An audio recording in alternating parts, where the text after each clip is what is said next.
আজকে ছিল আমাদের একটা খুশির দিন, আর এর সাথে সাথে আমাদের একটা স্বপ্ন পূরণের দিনও। আর স্বপ্ন পূরণ কেন সেটা তো তোমরা দেখতেই পাচ্ছ ভিডিওতে। অবশেষে সেই স্বপ্নের গাড়ি আমাদের বাড়িতে চলে এসেছে। গাড়িটি আসছে বর্ধমান থেকে, আর এটার নাম হারভেস্টার। এই গাড়িটা দিয়ে ধান কাটা হয়। গাড়িটা দেখো কত সুন্দর করে বেলুন টেলুন দিয়ে সাজিয়ে দেওয়া হয়েছে। নতুন গাড়ি এসেছে, কত বড় স্বপ্ন পূরণ হয়েছে। আর গাড়িতে পুজো দেওয়া হবে না, সেটা কোনোদিন হয়? তোমরা তো জানোই আমরা কালো সুচ, সেই জন্য কিন্তু পুজোটা পিছিয়ে দেবে এবার। আর দেখো গাড়িতে স্নান টান সব করিয়ে ফেলা হয়েছে। আমাদের ভিডিওটা দেখাতে পারিনি, কেটে গিয়েছিল। আর এদিকে দেখো পুজোটা শুরু হয়ে গেছে। আর এদিকে দেখো সবাই প্রণাম করে নিচ্ছে গাড়িটাকে।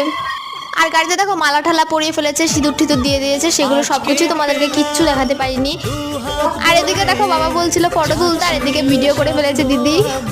দেখো পুজো টুজো সবকিছু শেষ হয়ে গেছে। তারপর কিন্তু পিসি আমাদের সবাইকে প্রসাদ দিয়ে দিল। আর এদিকেই কিন্তু বৃষ্টি চলে এসেছে। তারপর দেখো আমাদের সেদিন দুপুরে এইসব দিয়ে খাওয়া দাওয়া কিছুই তোমাদেরকে দেখাতে পারিনি, তো সরি।